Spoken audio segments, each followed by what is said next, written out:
Kur pats Stanislovas mūsų?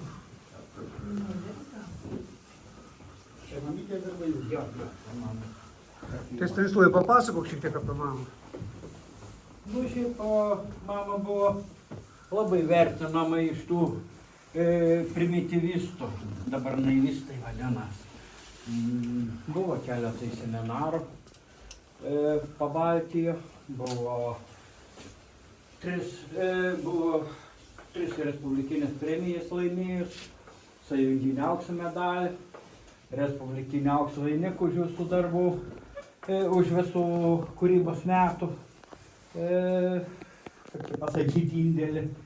Nu, ir buvo labai įvertinta. Autoportretas turbūt ten. Taip, taip. Nu ir pabandėm padovanoti Akmenės krašto muziejui.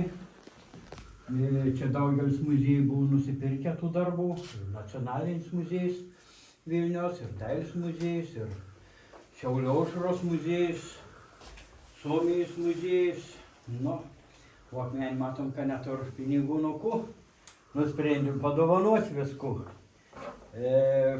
Pabaudavo 5 metus. Tai dabar gali dokumentus atgal atiduoti.